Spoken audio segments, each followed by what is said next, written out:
Well, hey, neighbor, it's me, Angie. Come on in. It's time for our neighborhood chat. Are you excited?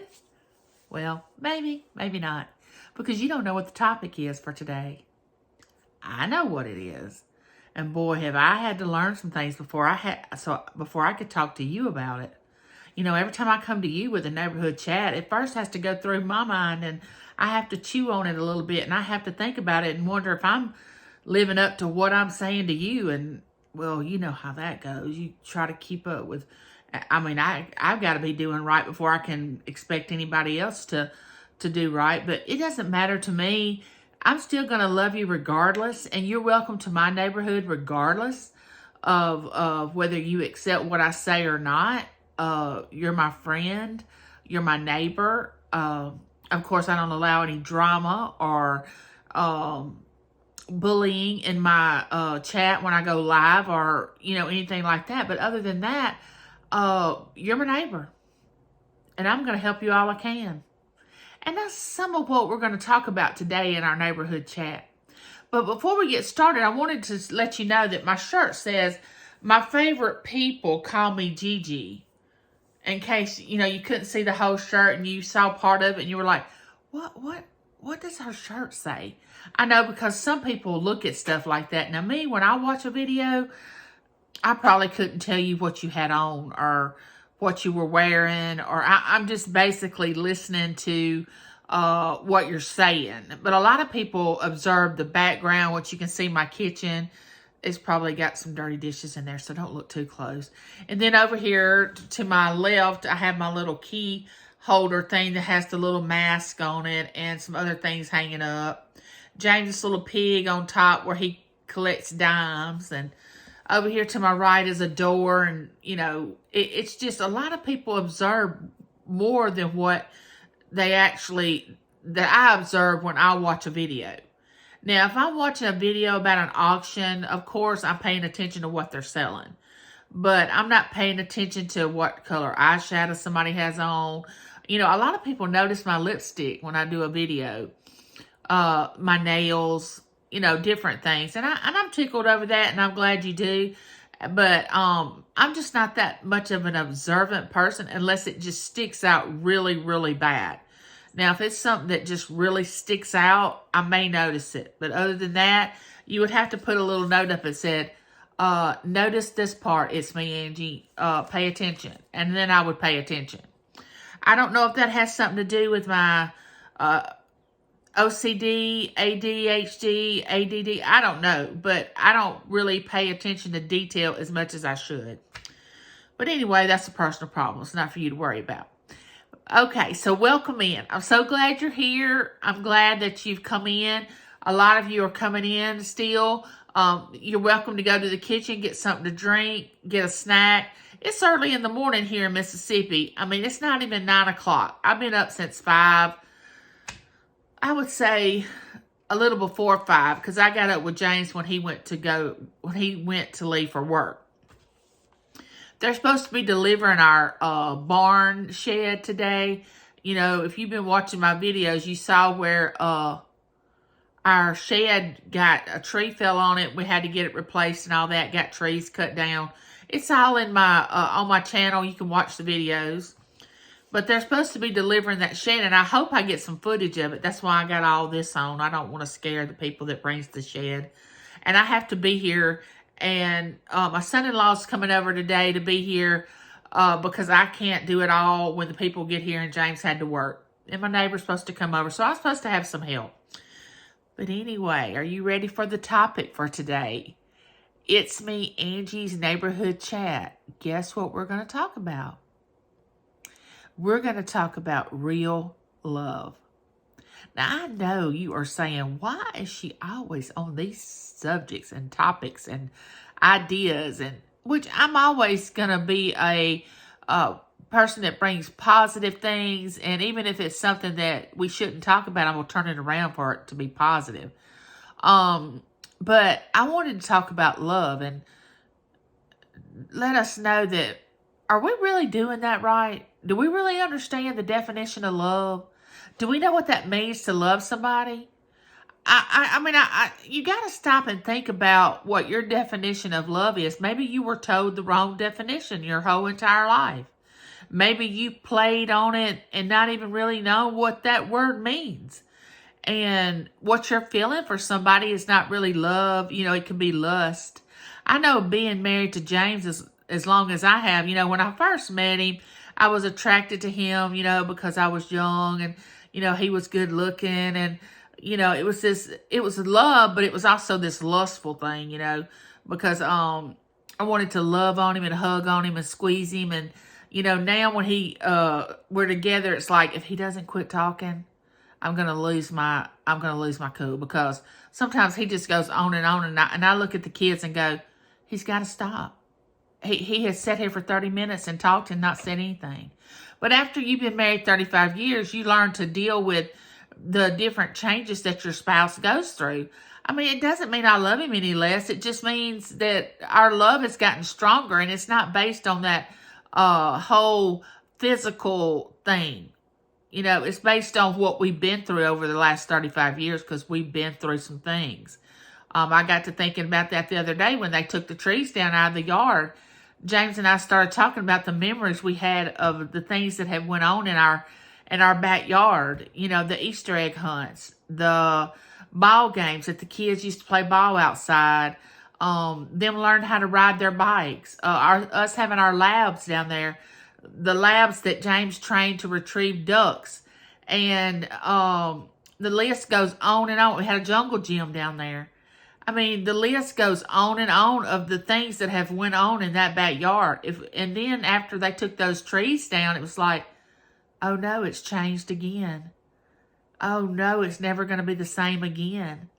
And that's fine, because the one thing we can count on is change. Everything changes. That's the one thing you can count on. And you can look at change as a bad thing, or you can look at it, change can be a good thing. You just got to get your perception right on how you want to perceive it. But anyway, I thought I'd bring you the definition of love as far as the world is concerned, and the definition of love as far as my faith. So I looked up the definition of love in the dictionary, and it says a quality or feeling of strong or constant affection for and dedication to another. An attraction based on sexual desire, which I call that lust. You lust after something. A warm attachment, enthusiasm, or devotion. Now, I kind of don't know how to feel about somebody that's never really fallen in love. I want to feel bad for them because they've never experienced it. That saying that it's better to love and have lost than never loved at all, which I never really could understand that saying until it actually happened. And I didn't regret loving this person after it didn't, let's just say a friendship didn't work out. I really was close to somebody, and we were so close. We were like, let's just say mother and daughter. And I love this person very much. But after we went our separate ways, even though it hurt me, I wasn't sad at the fact that I had never known this person, because I was happy that I knew them, and I was happy that I got to love them and care about them, and they loved me. Because there's no better feeling than for someone to love you, or for someone to say that they love you and really mean it. Because, we can tell the difference. If someone's just telling you they love you, and the sad thing about it, some people's never heard those words. I love you. Now, when I was growing up as a child, we didn't say those things in our home when we were growing up. It wasn't that we were mad at each other or disliked each other. We wasn't a very hugging, loving, I love you type of family. Now, when I married James, and this is in one of my videos, when we met, his family is huggy, kissy, lovey-dovey, and it was like, you've got to tell your family to stop doing that. I can take the hugging, but the little kissing on the cheek and all that has got to go. Because I wasn't used to it. All that physical affection, I wasn't used to that. But after I married James, and 35 years later, I'm very used to it. I'm fine with it. I tell my children when they come here, and they leave, I love them. When they walk in the door, I hug them. I tell James I love him before he goes to work. Have a good day, whatever. And I'm not using that as idle words. I mean, I really mean it. Some people can't say those words. Some people have said them before and been hurt. But I want to read the definition of love through my faith, my belief, and see what you think about it. But it says, I'm reading out of one of the books of the Bible, which that's my faith. I follow the Christian belief. And it says, if I speak with human eloquence and angelic ecstasy, but don't have love, I'm nothing but a creaking of a rusty gate. If I speak God's word with power, revealing all its mysteries and making everything plain as day, and if I have faith that says to a mountain, jump, and it jumps, but I don't love, I'm nothing. If I give everything I own to the poor, and even go to the stake to be burned as a martyr, but I don't love, I've gotten nowhere. So no matter what I say, what I believe, what I do, I'm bankrupt without love. So if you don't have love for people, then you have nothing. No matter how much money you have, matter how much things you have to give, have your talents. I mean, you can be doing stuff for people out of, you're expecting something back, like you want to pay off. Some people love others to get things back. When I give things to someone, I'm expecting nothing in return. That's what true love is. So here it is. Love never gives up. Love cares more for others than for itself. Love doesn't want what it doesn't have. Love doesn't strut. Doesn't have a swelled head. Doesn't force itself on others. Isn't always me first. Doesn't fly off the handle. Doesn't keep score of the sins of others. Doesn't revel when others grovel. Takes pleasure in the flowering of the truth. Puts up with everything. Trusts God always. Always looks for the best. Never looks back, but keeps going to the end. Love never dies. So when you love someone, and even though they don't love you in return, you can love someone and not like them. I mean, that's the honest to goodness truth. You can honestly love somebody and not like them. And therefore, sometimes you can love people and have to stay away from them. And that's fine. But let's be careful about, hate's a very strong word. I don't use that word. Because that's the opposite of love. And which we're not even going to bring that word up. We're speaking about love right now. But when you truly love somebody, you protect that person. Now, perfect love is when that person and you feel the same way about each other. Now, it doesn't have to be a man and a woman relationship. It can be friendship. The love I have for my children is a total different love than I have for James. It's comparing apples to oranges. You can't compare that relationship that I have with my kids with the one that I have for James, but it doesn't mean that I love either my children or James any less. It means that I love them in a different way. Like some women, they say, she chose a man over me, over her children. Well, if she put herself in the position to compare her kids' love with a man's love, then she's got it all wrong, because when you love your children, it's nothing like the way you love a mate or a partner. It just cannot be compared. And unless you're a mother or had children, you don't really understand that type of love. Because, I've told James on many occasions, which this could have been wrong of me, but I told him, my kids will always be my kids, but men come a dime a dozen. I can get another one of you. I can't get another one of my children. Now, I know that sounds kind of harsh, and I was joking with him when I said it. But the truth being is, no one can replace your children and the love that you have for them if you're a real live parent that is focused on your kids and if you're a maternal parent, like a mother that really devotes herself to her children, I mean, you would literally die for your children. And I say all the time, I'm so happy that if anybody in the family had to be disabled, it was me. I didn't want it to happen to my children. I wanted them to be able to live their life like I lived mine up until I got, down with my disease. I didn't want it to happen to James because he would not have handled it at all like I have. He would have been bitter, upset, angry. He would have handled it totally different than I handle it. But I want you to understand, when you really love somebody, it's not like an overnight thing. It's not like 1 minute you love somebody and the next minute you don't. Now, I've seen people have a very long friendship. Oh, we love each other. Nothing's going to come between our friendship, and something does. And then they go their separate ways, and then all of a sudden they can't stand each other, and they want everybody else to dislike the other one, and they don't want anybody else to care about the one that they, are mad at. Now, when you're mad at somebody, please, come on, we're adults. You can't expect people to be mad at the same people you're mad at. I mean, no, we're not in high school anymore. You got to let people think for themselves and figure people out for themselves. Now, yes, are there people that I wanted to protect some of my friends from? Yes, I wanted to warn them, and I have warned them about some people.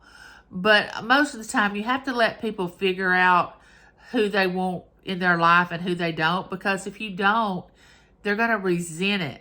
They're going to say, you should have never told me about this person.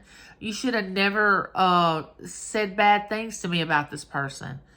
Or you should have told me how they were going to treat me. It's a two-edged sword. But wanting someone to love you, you got to show love first. You got to know what the meaning of the word love is. You can't come off mean or haughty or arrogant or self-centered, narcissistic. I mean, you got to really have a caring heart. Now, if you don't know how to do that, then there's books out there. There's things that, of course, I would use prayer in the Bible, but everybody doesn't have the same belief that I do. But if you really want to change and you don't want to have so much anger, and first you have to think about, why do I have all this anger inside of me? Or why don't I know how to love people? Was I not taught how? Because I had to learn how to love people. I didn't really know how. Because when I was growing up, I never would let anybody get close to me. People would start getting close to me and I would be like, nah. I wasn't mean. I mean, I really had empathy for people and really cared about people. But I did not want to show it because I had been hurt and I didn't trust anybody. Now, if you have trust issues, of course you're going to have love issues. But I'm here to tell you, it's not, some people think it's cool to act all big and say it doesn't matter to them if somebody likes them or not, or if they don't love them, they're fine with it, and they may be. But don't try to make your issue somebody else's issue. Because the very person that you befriend could be your next best friend, and they could have been ugly to somebody else. But you still have to be careful from the beginning. But I want to tell you, go out and love people. Don't let people use you, of course. You've got to take care of yourself. But go out and really show love towards somebody. In an act of kindness. Do something. Give something away. Give your time. Say something nice. I mean, kindness does not cost anything. Pray. If you want someone to love you, just pray that someone comes along that wants to love you, and you are worthy. And you do matter. Just remember that. Always, you're beautifully and wonderfully made. Don't forget it. If you don't learn anything else, remember that. You are beautifully and wonderfully made. Tell yourself every day that in the mirror. I am worthy to be loved. I will have someone love me, because, some people don't have that and they desire it. Now, I am blessed enough that I do have that in my life. I have a husband, I have children, I have a granddaughter that loves me unconditionally, and she don't even realize she does. She just does it. It's just who she is. She doesn't even have to think about who she loves. She just loves. That's what the greatest thing is about children. They don't have to think about, wait a minute, should I love this person or not? What is this person going to give me? Children don't think like that unless you train them to think like that. Like my granddaughter, for instance, as soon as she sees me, she starts running toward me. She just automatically just loves me. But that's a big responsibility for me, because I don't want to mislead her. I don't want to have her ever distrust me, for her to think that I don't love her or she can't love me. But I'm here to tell you, you are worthy to be loved. And someone will come along and love you if you will let them. But you got to bring those walls down. And neighbor, I know this has been a tough subject, because I had to hear it before you heard it. And with that being said, neighbor, until next time, you only have one life to live, and you need to live it to the fullest. Go out, love, and make yourself happy, joyful. Don't live in misery. Remember, like, share, subscribe, ring that bell so I'll know you're at the door, or you'll know I'm coming to you with another video. And I'll see you later, neighbor. Bye.